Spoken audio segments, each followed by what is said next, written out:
by Jamie Francis P. I have no family left now that my ex and my son have cut me off from their lives.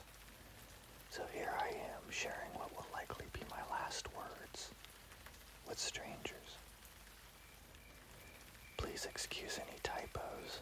I've never been good with words, and I know it's only a matter of time before I'll be unable to write anything ever again. Marla, Nathan, if you're reading this, I'm sorry for all the pain I've caused. I should have paid more attention to the red flags. Maybe if I had, I wouldn't be holed up in the dark closet in someone's basement surrounded by a puddle of my own blood.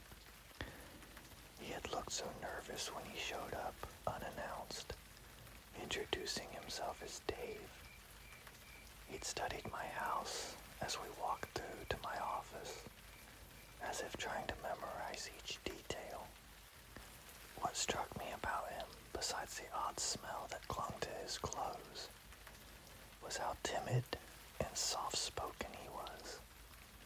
I had to coax him into actually taking a seat and making eye contact with me. Once he did, though, his stare was unnervingly intense, almost predatory. I need you to watch my wife. I nodded. It was a fairly common request.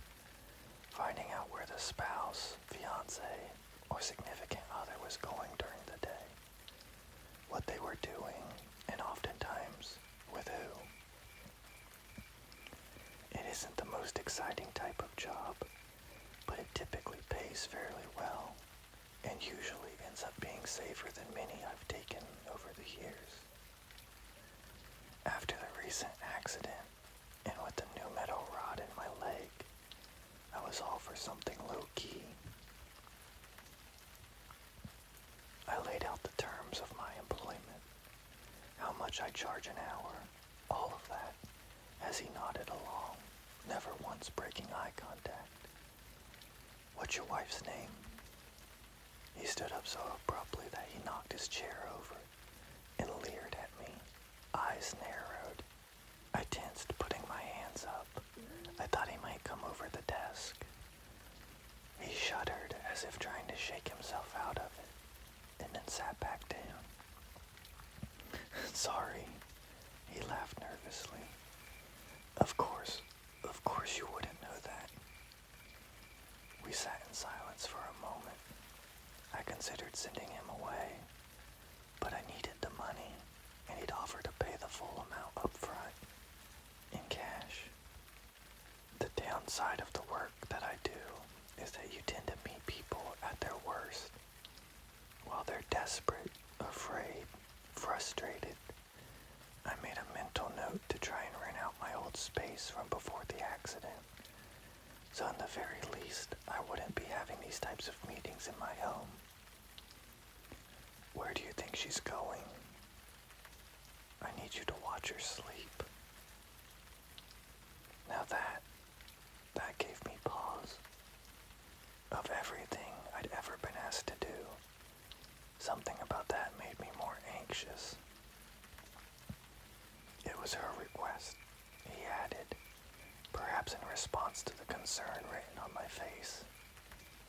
And why does she need someone to watch her sleep?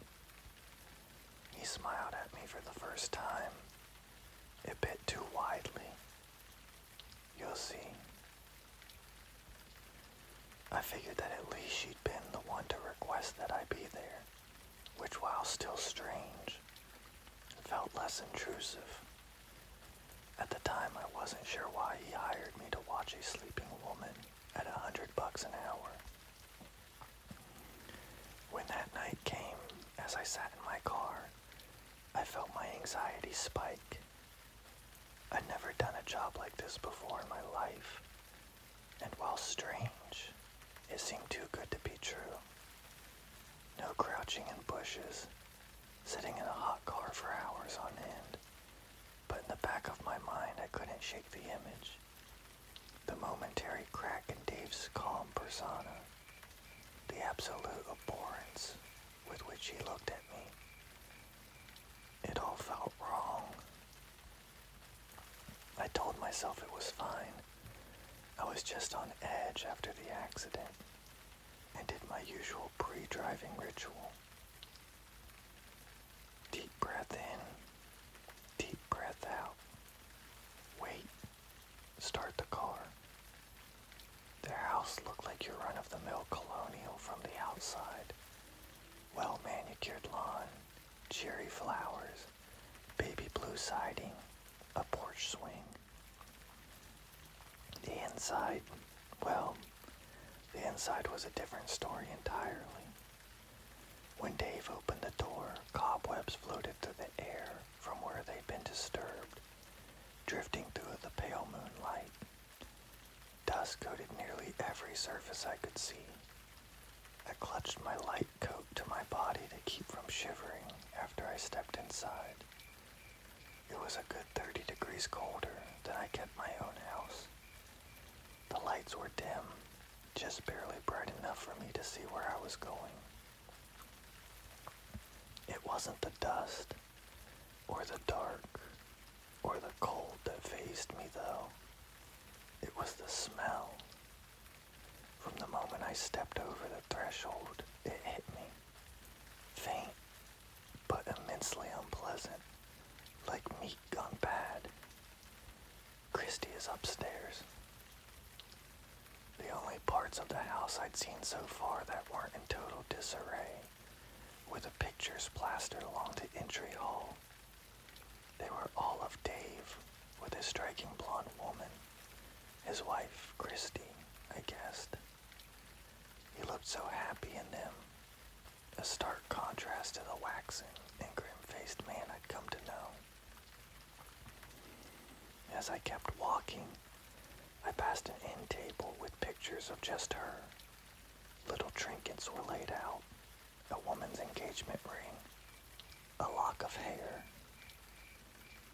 I realized what I was looking at. It was a shrine. My heart pounded at the thought of what I was possibly walking into. As we approached the dark stairwell, the smell intensified. I still don't know what possessed me to stay. Dave started up the stairs, and after a moment, I followed slowly, clutching the banister and making my way up the best I could. Bad leg? I nodded. By the time we reached the top, the smell of decay and rot had become so strong that it made my eyes water. As he slowly opened the door to the bedroom, I held my breath, both to keep the fetid air from my lungs, and also out of anticipation of what I was about to see. On the bed, bundled up under blankets, was the woman from the pictures, Christy. To my immense relief, she was alive, but asleep. There was a single chair facing the bed, which Dave gestured to. "Can I get you something to drink?" he asked as I plopped down, none too gracefully. I nodded appreciatively, staring at Christy, still unsure of what was happening and what exactly I was supposed to do. I was surprised when he came back with an entire bottle of whiskey. I asked if I could take him up on some water instead, and he looked me up and down before walking away again without a word. As I stared at the small figure in the bed, pale and delicate looking, blonde hair around her like a halo, I realized she looked so familiar. I wondered where I'd seen her before. I only had a moment to ponder that before the bottle struck me in the head. The last thing I remember was the sting as alcohol seeped into the wound, doubling the searing pain. When I awoke, I was in a partially finished basement. I felt the cold cement on my cheek as I opened my eyes to see that Dave was inches from my face, smiling at me. I sat up, woozy. I was near a drain that was flecked with bits of soggy tissue and clumps of hair, and the rancid smell that arose from it hit me in a wave. Blood had stained the concrete. There was far too much of it to be just my own. I managed to prop myself up and then fought the urge to vomit when I saw that a tuft of black hair, still attached to the scalp, had been pinned under my arm and was stuck to my bare flesh. "I'm calling the police," I whispered the empty threat hoarsely. I doubted I could fish the phone out of my pocket faster than he could do whatever he had planned for me. I highly suspected that he just tossed me down both flights of stairs. My entire body was throbbing with a dull pain that battled the jagged cuts along my head for my attention. "Sure," his laugh unsettled me. Please do that. Please tell them how an unlicensed PI is at my home at 3 a.m. reeking of alcohol. Tell them how you're here to kill my wife a second time." I suddenly realized why Christy looked so familiar. It was only for a moment, but it still imprinted on my mind, no matter how hard I tried to erase it. I shouldn't have been behind the wheel. A part of me knew I wasn't up to driving. I could have called a cab, an Uber, but I didn't. Her mouth had formed a perfect O, blue eyes wide. Of course she was surprised. She'd been driving on the correct side of the road. She wouldn't have expected to suddenly see headlights pointed at her as I barreled down the small highway going 75. Her reflexes were fast, but in her panic, she'd swerved too hard in the opposite direction, and I'd heard the sound of screeching metal and shattering glass as her car wrapped around a tree. I made it out without so much as a scratch. It was almost as if I'd never been there at all. It was a miracle she'd survived. But no, she hadn't, I reminded myself. I'd have stuck around if there was any chance she had still been alive. It was too late. I could tell by looking at her car that there was nothing I could do for her. The news later confirmed my suspicions. Died on the scene. I had a wife, a son, a job. My entire life ahead of me. Later, the guilt and self-loathing would end those relationships anyway. But at the time, all I could think of was what I stood to lose if I got caught. "How is she still here?" I whispered. "Oh, now you remember her." He flashed a bitter smile at me. "She was my world, Michael. I couldn't live without her. I found a way where I wouldn't have to." I managed to stand, but found myself backed against a wall. Remaining upright was a struggle. Dave continued towards me, unsteady, unhinged. There's no way to really, truly bring someone back. Not completely. No matter what you offer in exchange, she's not the same. I wanted to go after you as soon as I found you, but Christy, there used to still be a bit of Christy in there. She convinced me not to. But you did it again. He pointed his head accusingly towards my leg. "No one else got hurt this time," I gasped. "Never again. I'm sorry, Michael. We just don't believe you." The floorboards above my head creaked. Something heavy was moving across the floor. "She's so hungry," difficult. But when you love someone, you make sacrifices for them. I heard her footsteps as she descended the basement stairs. Slow, deliberate. I looked around frantically. He was between me and the only exit, and the windows were far too tiny for me to fit through. The only place I could hide was in a tiny closet on the finished side.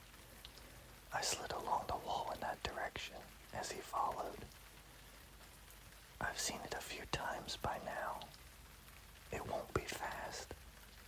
It will take days of digestion before you're truly dead. But even that is still far faster than you deserve.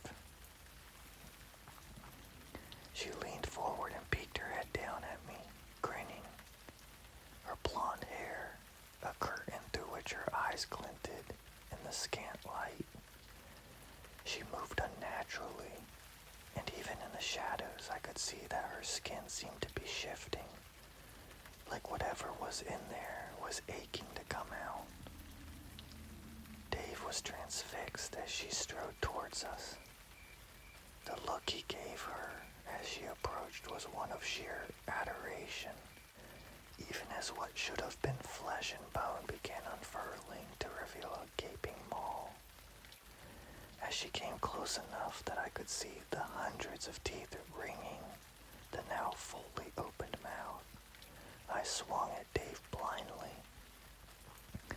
I seemed to have caught them both by surprise, allowing me to narrowly avoid being pulled into the living darkness that had once been Christy.